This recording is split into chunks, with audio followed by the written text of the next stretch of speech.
Welcome back to SPD 911. I am your host, Dr. Jake Taylor Jacobs, President and COO of SIPS Healthcare. And this show is all about tackling the toughest challenges in sterile processing. Whether you're on the front lines or making high-level decisions, we're here to equip you with real solutions to rescue and elevate your department. Each episode, I'm joined by our Director of Clinical Compliance, the Sharon Green Golden, a leader in compliance and regulatory standards, and our Director of Clinical Operations, Derek Jones, a specialist in operational efficiency and team development. Together, we break down the critical issues affecting CSPD departments and provide actionable strategies to help you stay ahead. SPD 911 isn't just a show, it's your emergency response team for sterile processing. We tackle compliance concerns, streamline operations, and help you grow as a leader in the field. If you want to participate live and ask questions, join the Executive Edge community. It's free and the only way to engage with us directly. In every episode, we'll break down compliance and operational issues with expert guidance because when it comes to sterile processing, every decision matters. Join us live every week on Wednesday at 12 p.m. Central Standard Time to catch the greatest Central Sterile Processing live show on planet Earth. Team, happy new week, I guess. Happy Wednesday. Happy Wednesday. Happy Wednesday. How are you all doing? Yes. Doing fine, thank you. Good. Doing great. Busy as ever. But things are going great.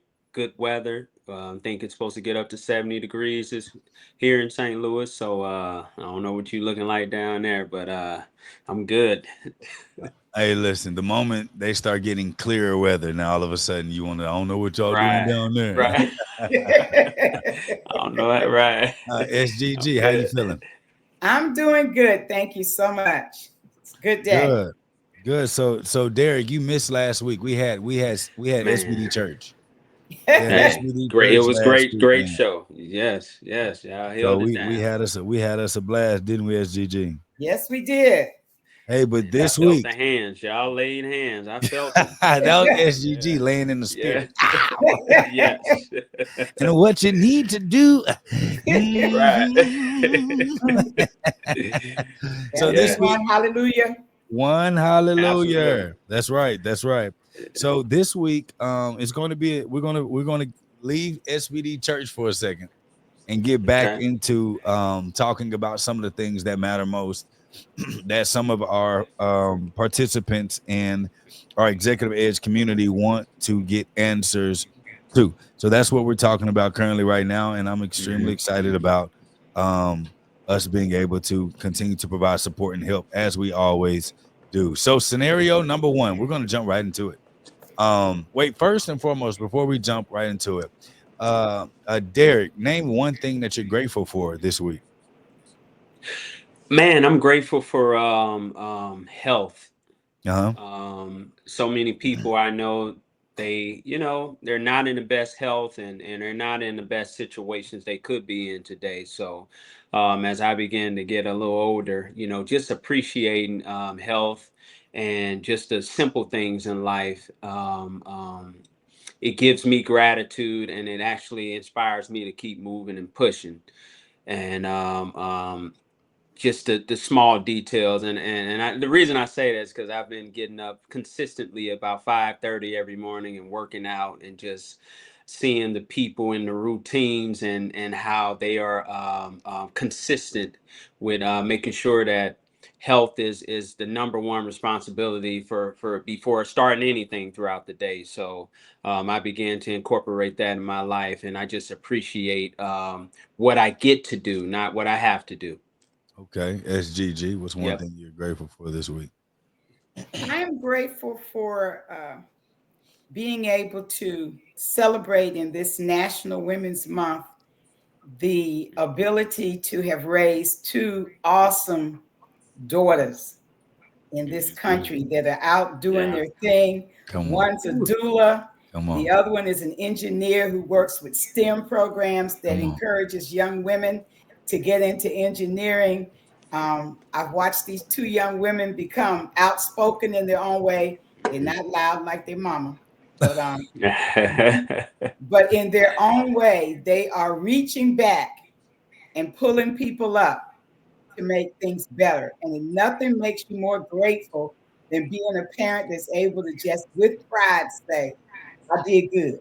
Hey, Yeah. listen, Hey. and let me tell And you something. well, if I can Go say ahead. something to that real quick, since you wanna, I know I look like I'm 17, but I got a 21-year-old Come on, daughter. talk So about it happy too. birthday, That's right. Mackenzie. Happy Yes. birthday, Mackenzie. Happy birthday Yes. All to right, go you. ahead. Yep.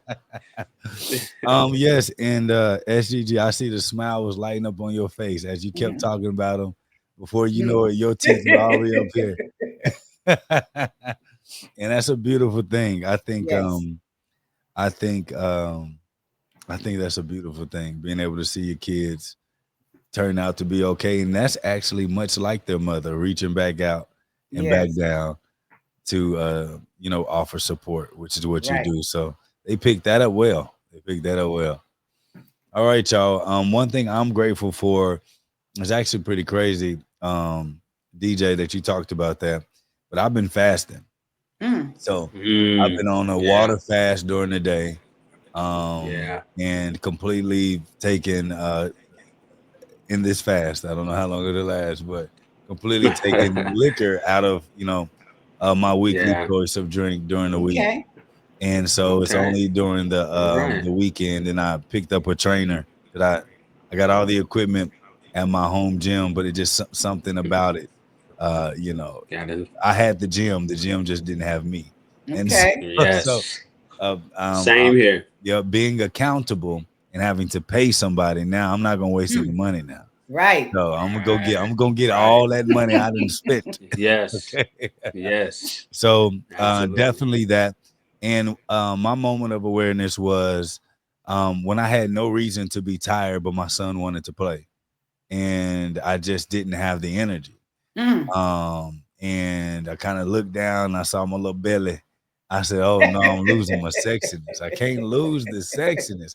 So y'all thought it was about my son. I was talking about my sexiness. Uh, So no, I kind of felt sad to be a young yeah. father, Yeah. and I just was too exhausted to play with him.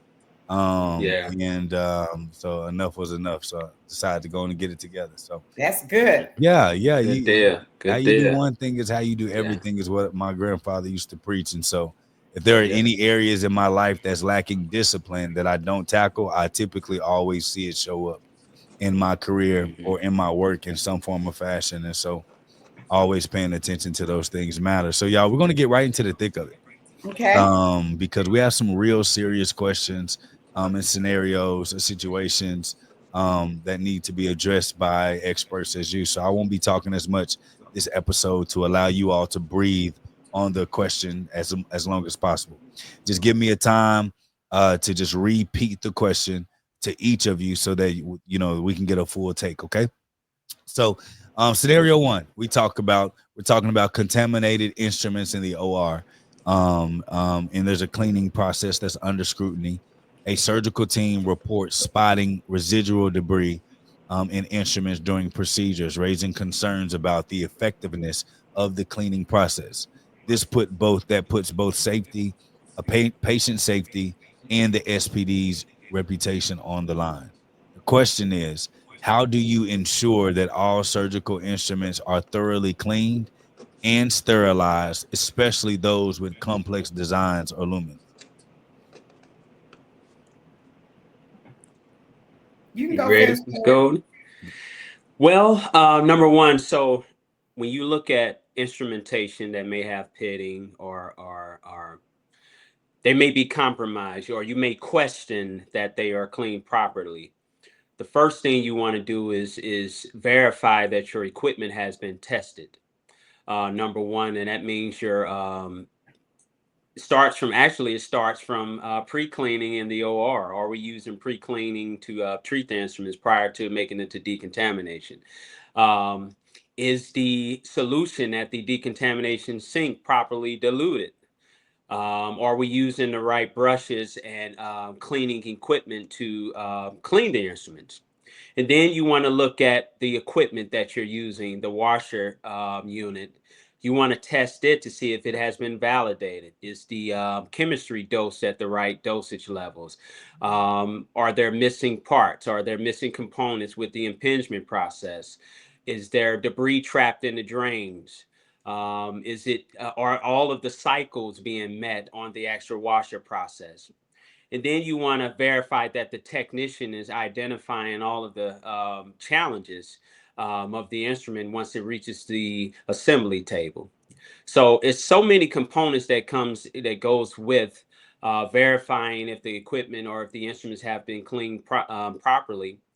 But you also want to identify that we're following the IFUs for the instruments. If it's a complex instrument set that is an orthopedic tray or an implant set, are we detaching it or disassembling the instrument and cleaning it properly at the sink before assembling it at the assembly station? So there are so many components to that.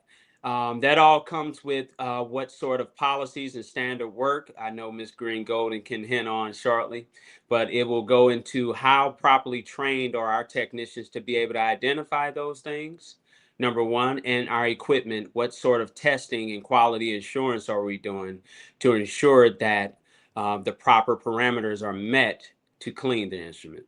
And I'll let SGG take over from there. So SGG, in your opinion, how or to piggyback off of Derek, how do you ensure that all surgical instruments are thoroughly cleaned and sterilized, especially those with complex designs of lumens? And this is from a newer SPD technician that just became a manager. Okay. Derek has given you the basic steps. Step one, checking your equipment every day. That is a best practice standard. Step two, following the instructions for use for cleaning the instruments. Step three, an instrument may be clean but still have a spot. So clean does not equate spots. Spots mean that you could have bad water quality. Your machines may need new drains, new filters. You got to bring your biomed team in, your maintenance team in to check the traps, to be sure that they're clear, that there's no debris caught in the traps. So clean and spots can be two different problems. You can be cleaning and meeting the necessary parameters for that. It's just like sterilization. All we can truly do is make sure if we followed all the steps, then we can sit back and say if the parameters of sterilization were met, then this is a clean item. Now, it's a clean item with a spot on it. That requires a deep dive into your sterilization equipment. So spots should be noted when someone is assembling a tray. It should not be noted once it's in the OR. We should have picked that up before we got to the OR. So if it's a spot on it, we can determine by using an eraser what type of spot it could be. We can determine if it is dirt, if it is bioburden, if it is body fluids. So all of that is done in the assembly process. So making sure that your assembly process is set up correctly.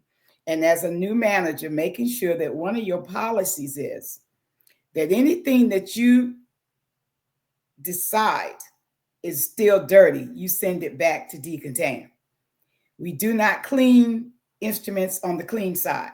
So if I get a tray and it's got spots on it and my eraser didn't erase it and I think it's really dirty, I have to send the whole, let me say that, WHOLE, the whole tray back to decon to be reprocessed in the cleaning function.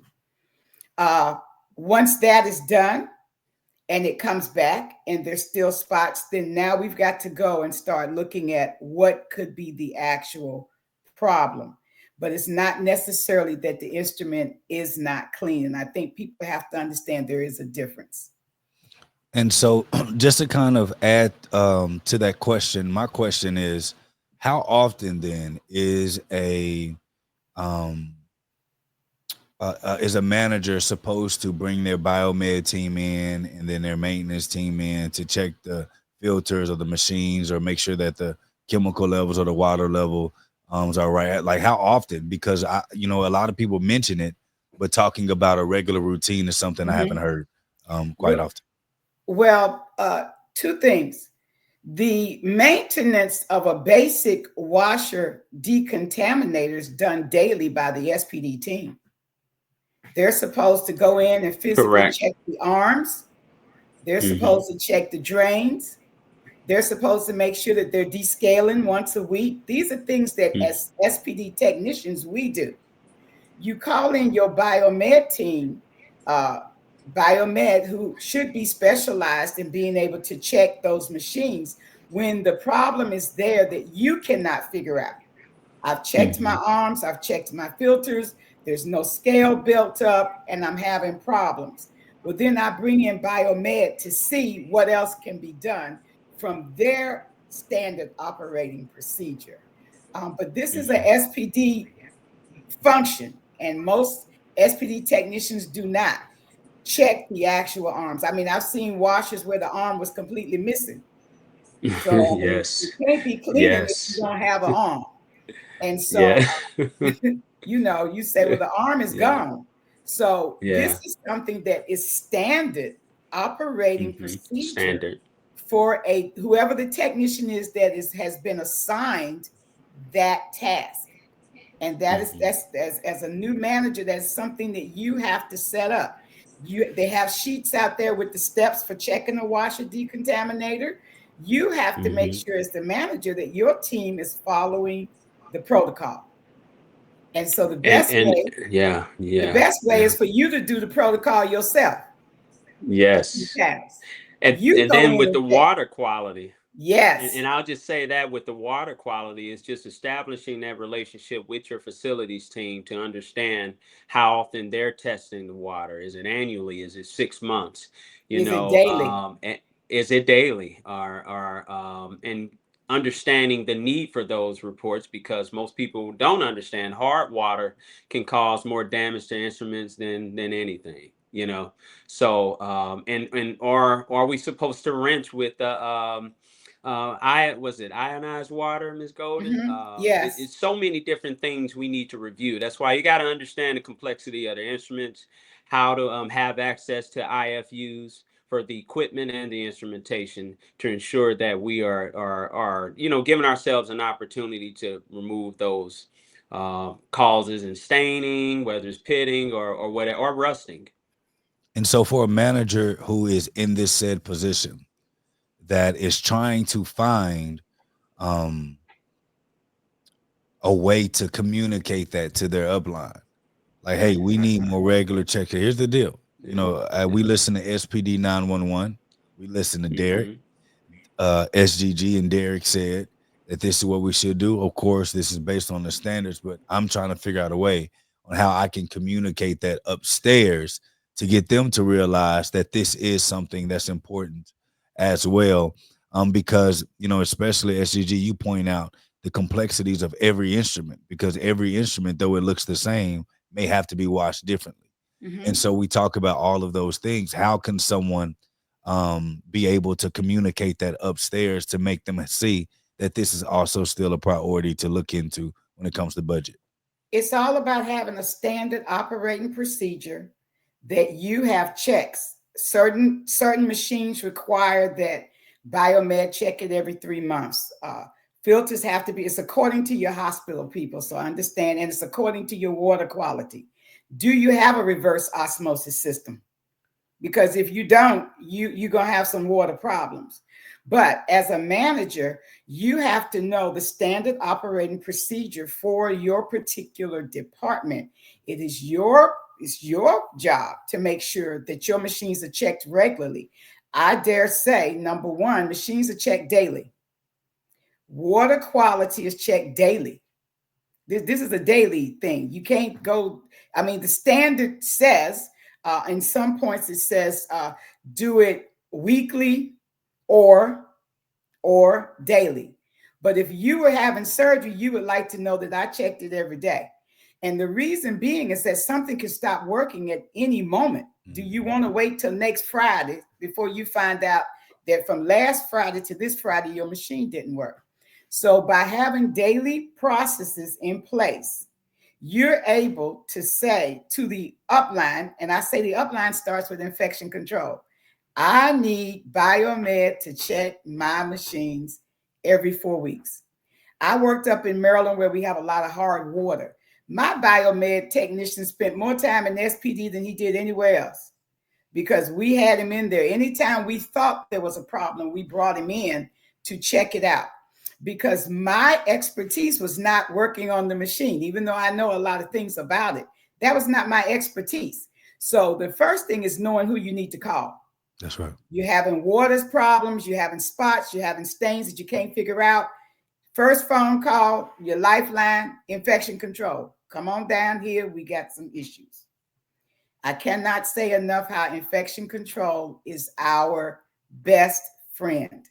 Because when you bring them down and you explain to them what the problem is, Dr. Jake, then they are your lifeline to the upsuite. That's right. That's right. My growing up, my grandfather used to say,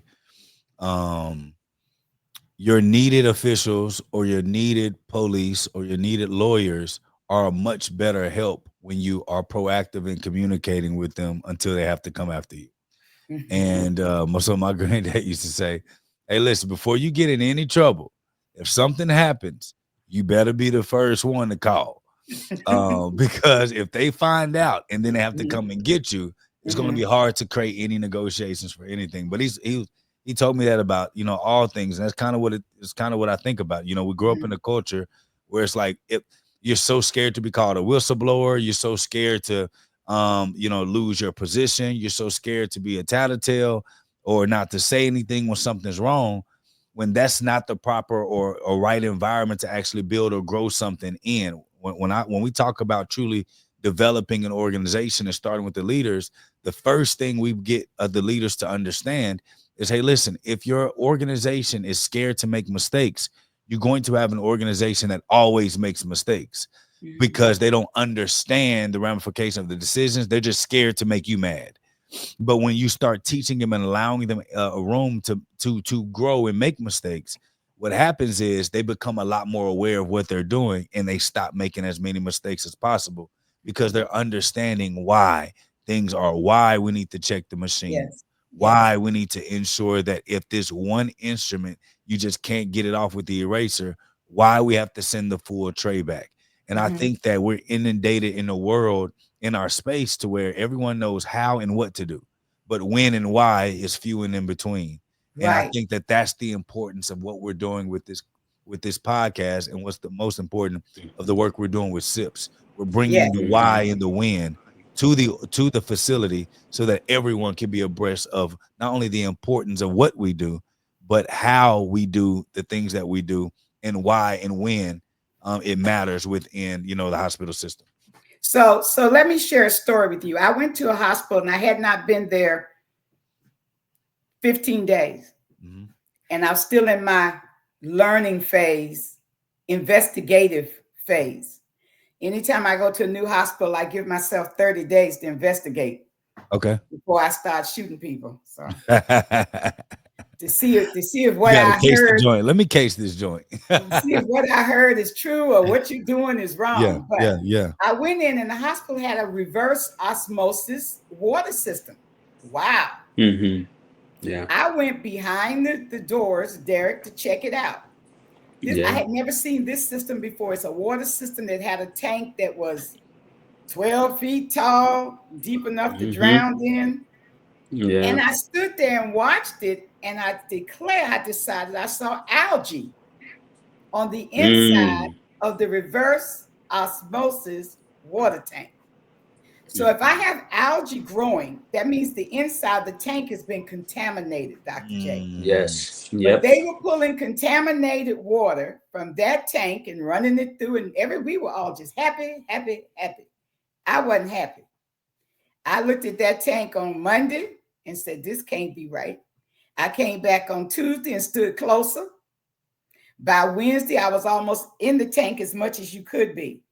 I went and got the director and said, come with me.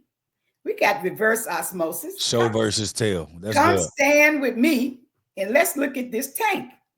What do you see? And she said, well, what is that inside the tank? I said, I do believe I've had fish tanks before, but I believe there's algae. She said, algae? I said, yes. I said, and if it's algae, ma'am, the tank has to be cleaned. She said, clean, because this is a big. Yeah. Did you say cleaned? That means we're going to have to take it offline. Yeah. Somebody's got to come and drain this tank. Yep. Somebody's got to take this tank out of here. We got to go clean it and wash it. Now, I understand she's the director. So one of the things that first went to her mind was, how much is this going to cost? That's right. Wait a minute. Miss Golden, come out the room. Why are you even in here? Yeah. My point was the water quality that is supposed to be cleaning and rinsing our instruments cannot be where it needs to be. And let's wear the reports, because we had a company coming in supposedly checking this. Upon investigation, they had not had their water system checked in 3 years.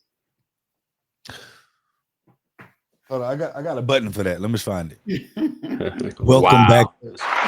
Crazy. That's the button. Okay. Yes. So when we did the investigation, no one had been checking the water quality in 3 years. But we were happy with a big mission statement that says we take care of the patient, both mind, body, spirit, soul. No, we don't. No, we don't. We weren't holding up our mission, and we weren't doing what was the big word, fiduciary responsibility. That's to right. taking care of that equipment. That's right. And so, of course, after I got her, she and I called infection control down and said, look, here it is. And infection control and the director went to the C-suite and said, this is not going to work. We need to call in the company. We need to get this cleaned. And Ms. Golden's going to make sure going forward that we have policies and procedures in place that this will not happen again. Mm-hmm. But it was something that had to be done. It cost us quite a bit of money.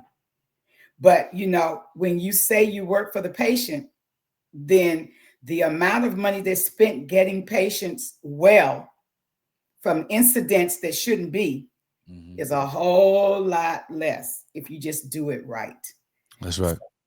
And that brings me to Donnie brought up something in the comments that I'm reading. So unfortunately, that is common, and it's a sad thing that it is common. Do you all know or have an understanding of why this is a common thing that is happening when it comes to maybe negligence or lack of proactivity, being proactive, or not just check it?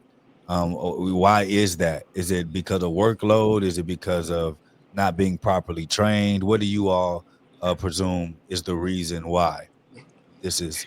Well, I'll say this, and I know Ms. SGG could piggyback off this, but I think because the industry or the profession has evolved so quickly that to serve the operating rooms and the patient, that many hospital has not invested in the SPD team members in proper training, having educators, or the necessary tools, and which will come to salaries, right?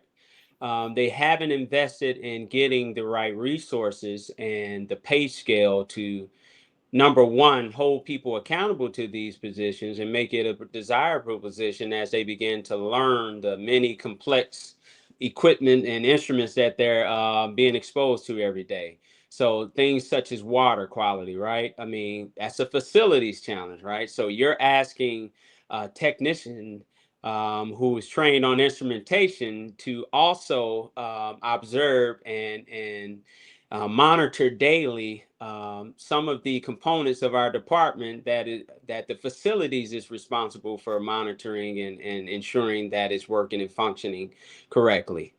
And you need training with those things, right? I mean, you need the proper teaching, the proper hands-on, one-on-one skills to do that. In many facilities, we may teach on instruments and sterilizers and other things to support the instruments. But when it comes to the house, when it comes to the lighting, the necessary lighting, water quality, and proper humidity, those things we're kind of just thrown into it and not really given the training needed to understand the why and how to perform the normal task and quality assurance of those various things, if that makes sense. I want to say that as a manager, it's your responsibility to know your equipment. It's your responsibility to know what needs to be done. It's not just about assembling a tray and throwing it in the sterilizer. It's about knowing how the sterilizer is supposed to function. The It's business about knowing, of SPD. Yeah. It's about knowing what the parameters are for sterilization.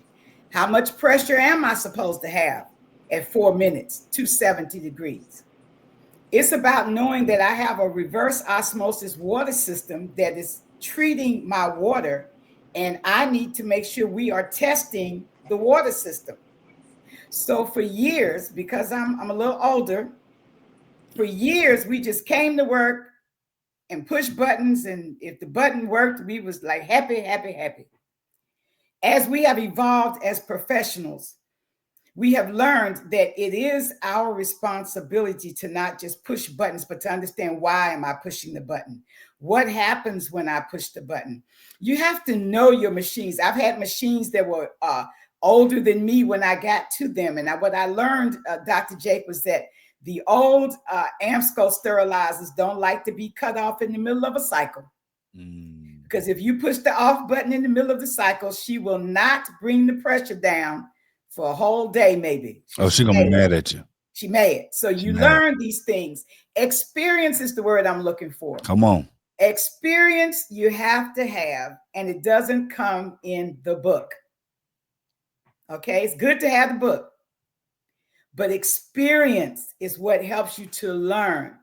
Being willing to know your machines. I know how to put arms back on my machines because I was in there taking them off and putting them on. Come on. I was trying to find out why the arm falls off. Well, we know it's the vibration of the machine during the impingement cycle that loosens the arms. But you would not know that if you don't spend time with your machine. So I say that to say to managers, to new managers, to any manager, you have to not only know your people, you got to know the equipment you're working with. Because you sometimes are the whistleblower to the biomed person that says, this is not working right. He's standing there, she's standing there saying, it's working okay. You say, no, it isn't. I've been standing here for 10 minutes and I'm telling you that this impingement cycle is not right and we're cutting this machine off. But you don't know that if you don't spend time, if you don't learn, if you don't read. So CEs are not just for reading, they're for you to gain knowledge about what you're doing. I cannot say it enough that I was in 2 CE programs yesterday for an hour each, one on water quality and one on what you need to know for infection control. Because the more you grow, the more you know. And the more you know, the more you're able to help your team do a better job. And you yourself do a better job. And I think with that, especially we talk about when it comes to CEs, is getting past just doing it to keep your license or your certification and doing it to truly become a professional at what you do. Yes. And I think that that's the hardest thing when you have people that do get their certifications and their licenses and take them serious to truly understand all of the nuances of what their responsibility is versus those that just get the certifications and the licenses just for the sake of having them to levy their way for positioning or for promotions. And then they're all kind of convoluted as the same. And which kind of brings me to a question that is our producer's going to be mad because I'm just kind of twisting the thing. But it brings me to a question that I do want to pose to you all, which is this. How can an executive leader determine the difference between a certified professional that is experienced with the certification versus someone who doesn't have as much experience with the same certification, and they both can talk the same and they both are needed for a promotion? They both have the same language. They communicate well. They both are charismatic, give you what you feel like you need. One has the experience, the other doesn't, but they both sound like they know what they're talking about. And the reason why I'm asking this specifically is because there are executives that are hiring for this said position that don't know sterile processing. And so you're hiring off the resume, but not off of their, what they actually can do. So can you give that example, please? How would you know that difference, and what would you recommend if you had to consult and advise an executive to what to look for? What would you recommend? I think that with an executive that doesn't know, experience in talking to somebody, you have to be able to differentiate between a book knowledge and actual experience knowledge. And so Derek and I may both have the same certification, but I've been in the trenches and have actually done the work. And Derek has read the book and he has a certification. This is an example, y'all. This is an example, y'all. This is an example. My answer, yeah, Derek knows what he's doing, people. My answer is going to be a little bit different from that person that only read the book. An example is I came in for an interview. Everybody was running around looking crazy. They said, we wish we could have stopped the interview because we had a problem this morning. Now, I am an experienced SPD manager. I said, what's the problem? They said, we came in, the walls were sweating in OR. I said, oh, you all had to tear down all the trays. They said, yes. We had to cancel cases. I said, yes. They said, we're trying to put these trays back together. I said, no. I said, are you all going to do cases tomorrow? And the director said, yes. I said, well, then all you want to do is process for tomorrow. I said, all those trays you had on the shelf probably didn't need to be up there anyway. That's right. This is a good time for us to do some inventory, take some stuff down, throw some stuff away. Some doctors are dead. They don't even use the tray anymore. That's right. I said, we're going to process. I put myself in it. We're going to process for tomorrow and tomorrow only, and emergencies. She looked at me and she said, really? I said, really? I said, that's all you got to do. You already lost business for today. And you will never, SPD will never catch up. No matter how much they work tonight, all these trays will not be ready. Let's just process for tomorrow. And she said, hold on a minute. She called the OR. She said, everybody stop. We're only processing trays for tomorrow. Get tomorrow's list out, get it over to SPD. We're going to help them process for tomorrow. And you could feel the room exhale. Exhale. And this is what I knew, Dr. J. The job was mine. I didn't have to say no more words. I didn't have to wink my eye. I had the job. Because what she knew was that I was someone with hands-on experience. Experience, right. Not the book, because that's not written in the book. Come on. That's not written in the book. That's for me being in hospitals where this has happened. Yeah. Or me hearing the stories where it has happened. So there is a difference. We can, and usually interviews are done singularly. So you don't have both people in there together, but you can ask. That's why they have special questions they ask when they interview you so they can see what the answer is. And the best way to know if I'm experienced versus Derek is to have the question and know the answer. And then listen to what your person gives you. That's what I believe. Thank you. Derek, you on the same lines? Yes, on definitely on the same line. So what I'm listening to is, of course, the hands-on experience, and like Ms. Green Gold. And to sum up what she said is, how well are you able to resolve issues that requires critical thinking related to SPD? Not what you did at a shoe factory, not what you did at McDonald's. SPD related or sterile processing related critical situations, similar to the trays or the example Ms. Golden mentioned. And then how well, when you're speaking, when you're interviewing, I'm listening for key details. How often do you speak to policies as being a reference? How often do you speak to SOP, standard operating procedures, being the methods or what you use to train and teach your teams? And then how often are you referencing IFUs as it pertains to learning new things about your equipment or teaching or doing staff education? So anyone can talk about their experiences as to, hey, I reprocessed over 37 trays. I had a team of 17 people, or and I cleared out a decontamination of 700 trays. Right. But can you speak to the intricate details of being a leader, a manager, and the necessary things that is needed to create consistency in your SPD department? And I think those leaders and managers need to be able to speak to those things in order to qualify for any leadership or managerial role in sterile processing. Yeah, and I'm right on the same line with both of you with agreeing to that. I'm a firm believer. If I want to hire somebody for a said position, I'm going to bring up a problem that we have, which is why we need the position, and ask them, can you solve this problem? This is what we're dealing with, much like SGG, what she had to do on the fly. But as an executive, I would put that a part of my process of interviewing, because only someone with that experience will be able to truly help you solve. They'll be asking the questions.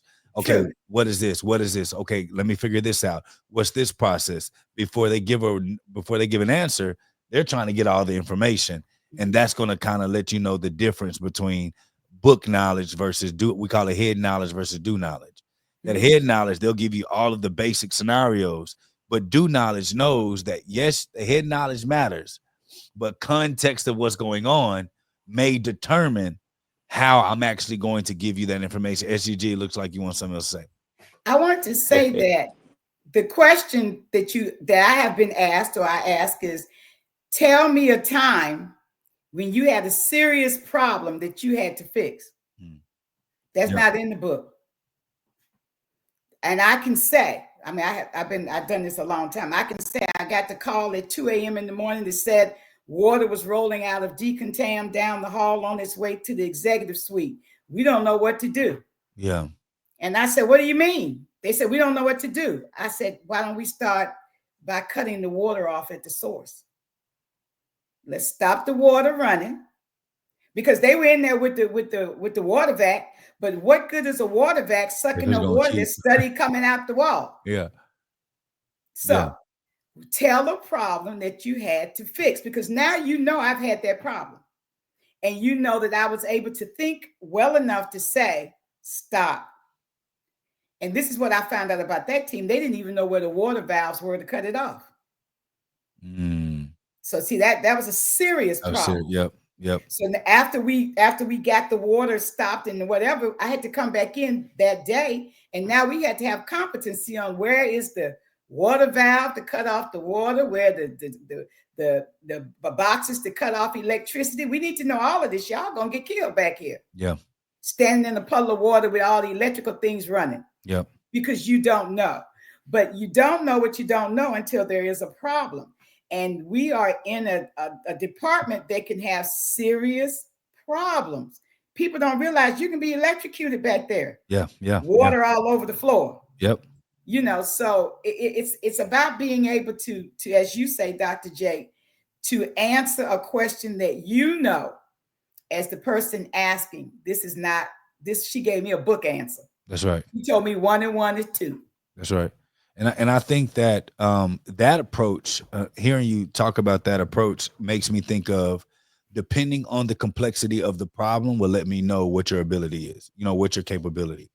If you're giving me a lead tech issue that you solved and it's at the lead tech level, I know that you may not be ready for a managerial position.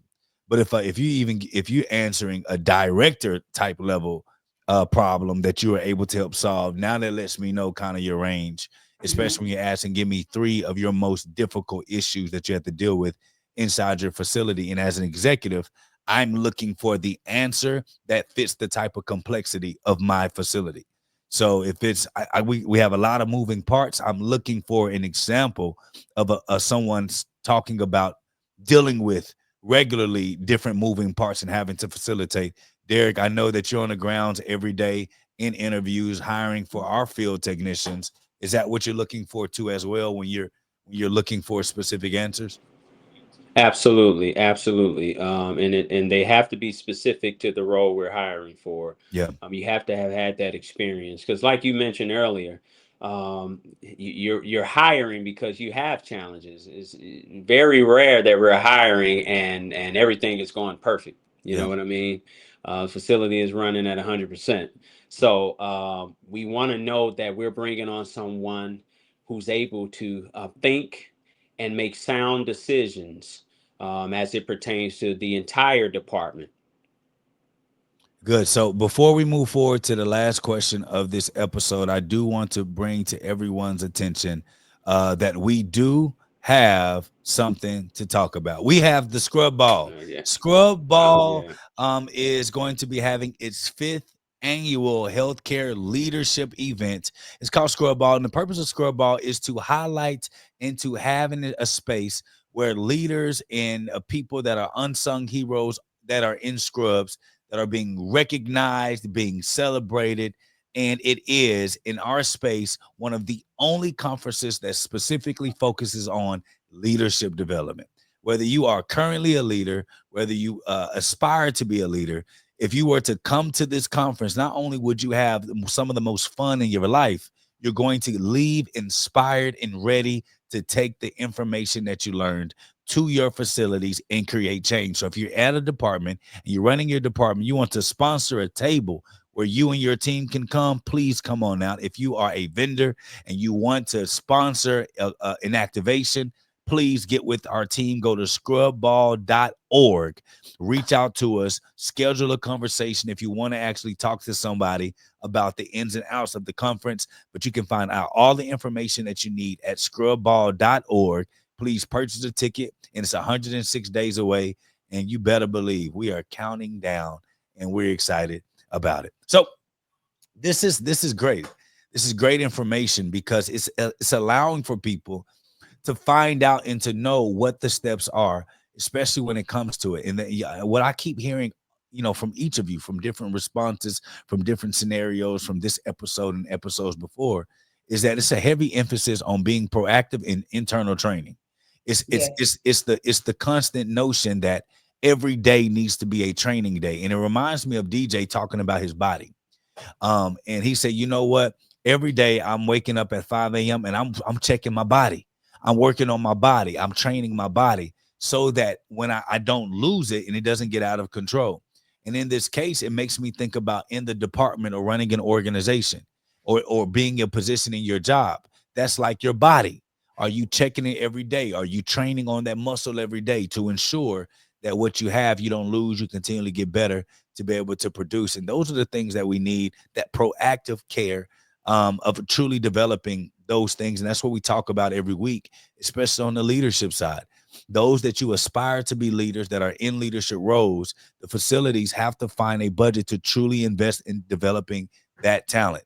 Externship training programs are great, but you can't promise the rigor and the quality of it if it's not something that's built internally where people can see the value of it. So if you're looking for an internal leadership development program, please reach out to us because we do have our next step leadership talent development and management system that we use to implement inside of hospitals to create true career pathways that's built on talent development and knowing exactly who you have in your roster. The best organizations focus on developing the next talent before they even know that they have the talent to lead. Okay, so listen, we got it. We got a last scenario that we're going to use today, and it's a wet pack crisis.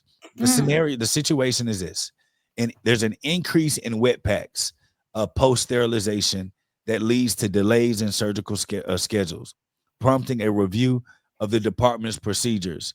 Surgeons and nurses are losing trust in our SPD sterilization process. The question is, can you describe a time when you identified a flaw in the sterile processing workflow, and how did you address it if it was something similar like this? Okay. Wet packs. There's several reasons why you may have a wet pack. And it's not a flaw for SPD. It's a problem with our equipment and or our process. Wet in, wet out. So a lot of SPD technicians, you get the tray out the washer, it's still wet. You lay it out, you put your tray together, you didn't dry your instruments. You processed it wet.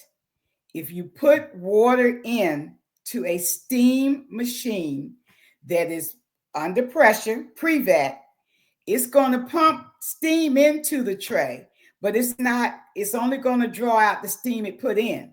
So the water that you had sitting in the tray is still there when that cycle is over. That's why we say wet in, wet out.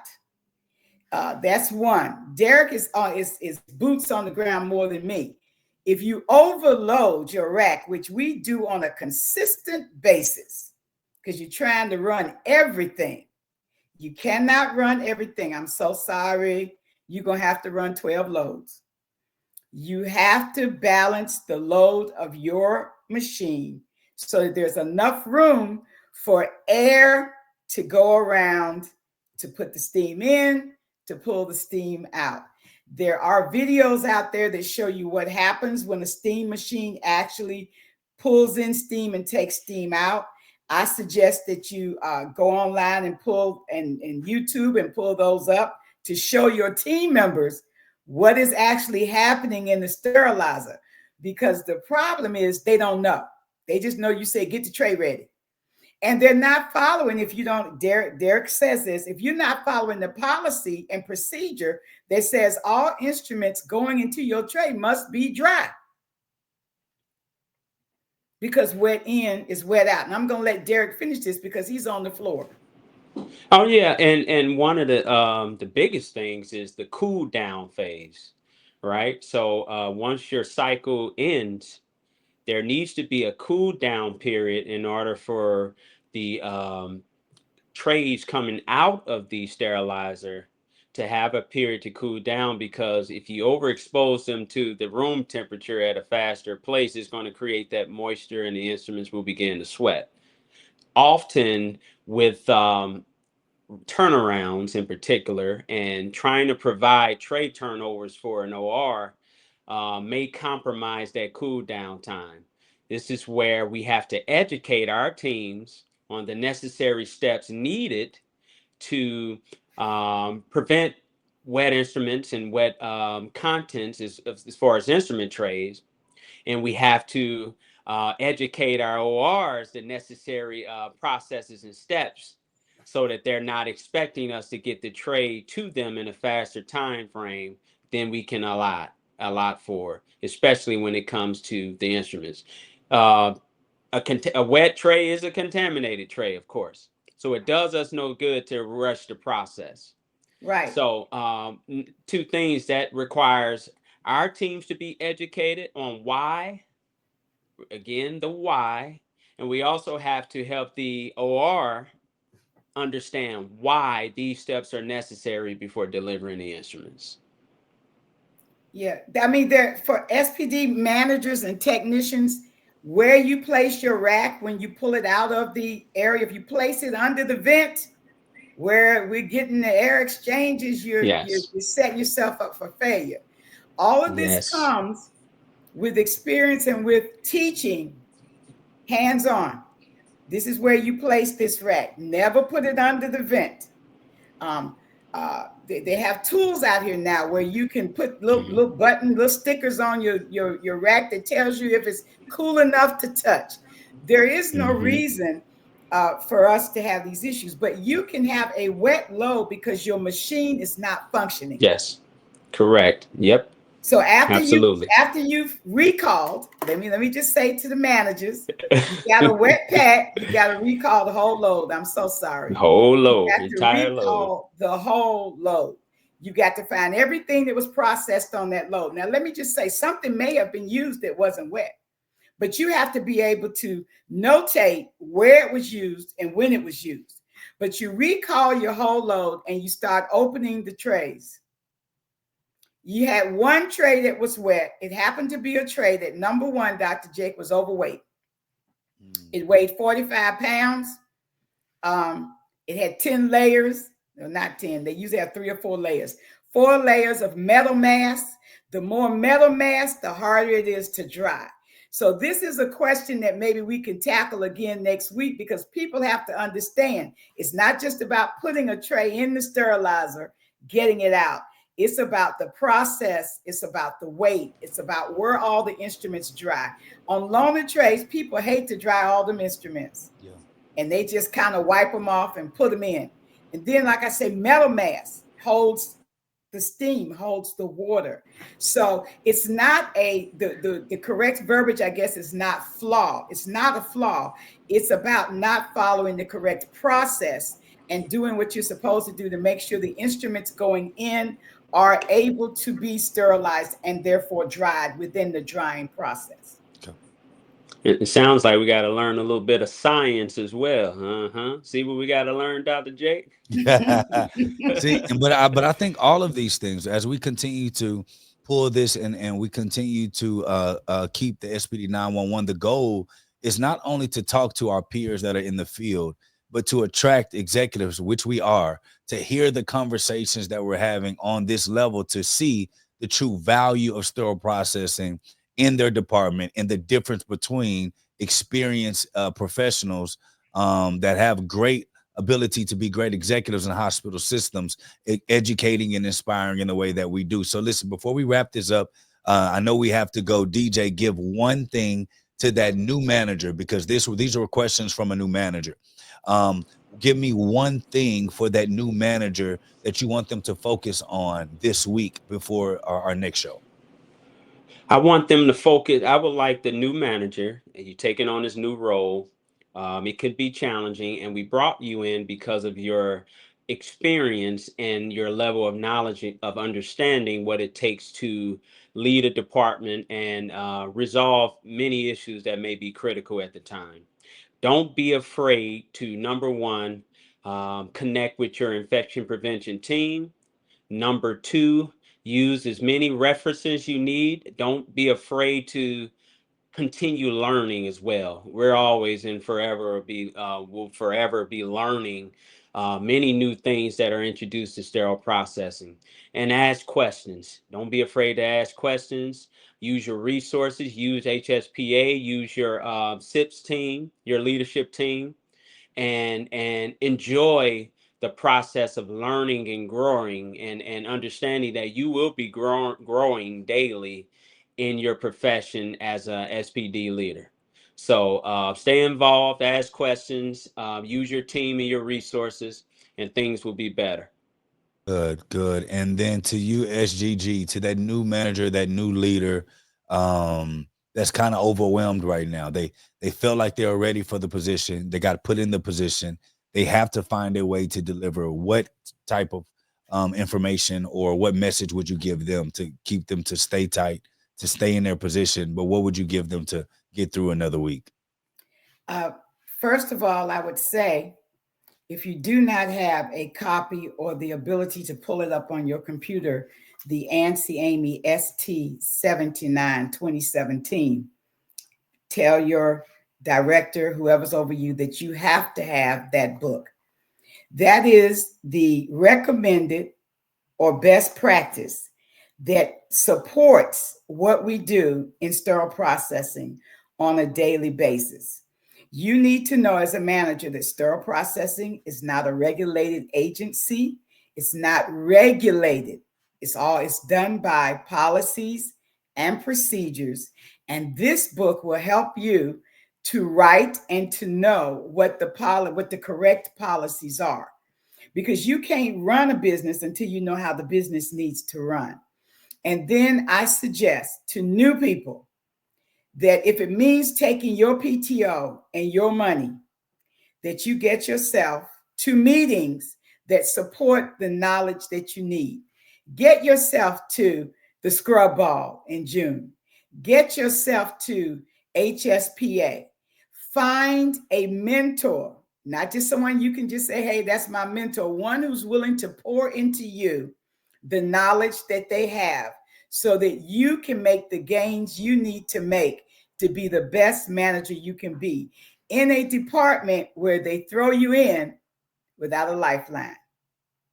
That was a good one. And for me, to that aspiring manager and leader, and I'm only talking to the aspiring manager and leader that wants to be the best at what they do. I'm not talking to the ones that are there just for position, and just for more pay. I'm talking to the one that wants to truly be the best at what they do. To that person, what I would tell you is you have to look at your impact further than just where you are. And you want to think of your impact as, if someone is under you, a subordinate, if you will, and it's your job to lead and guide them, ask yourself, am I the leader that I truly would follow without question blindly? If that answer is no, you need to get back to work. It's too many leaders that we have in positions that did just enough to get in position. We need more leaders that are going to take accountability to become the best version of themselves that they can be. Because in healthcare, we should have the best leaders on the planet creating change and advocating for patient safety. Because we all need the hospital and we all need healthcare at some form or place in our life. So why not advocate for, if people are going to say yes to providing and giving and dedicating their life and their career to this space called healthcare, those that want to be leaders, that want to step up, do the work of getting to be the best at what you do. That means knowing in and out the job of a technician, knowing in and out the machinery, knowing in and out your business, knowing in and out your department, knowing in and out your facility and the importance and the history of it. Why? Because the more inundated you become, invested in your, and you personally being invested into your own career of truly mastering every phase that you're in, I promise you one thing, you're going to look up and accidentally, from your work ethic, being at the table at the C-suite. My only goal is to get more central sterile processing technicians to believe that they can be a C-suite, to believe that they can be a CEO, because why not you? Why can't you be at that seat? Why can't you create and pave a way where central sterile processing can have a chief of sterile processing? Why not? There are ways that we can do it, but it takes people to elevate their game, for people to see us differently than we're currently being seen. This is Dr. Jake Taylor Jacobs, President and COO of SIPS Healthcare. And let me tell you, if you had any doubt, it's been done before.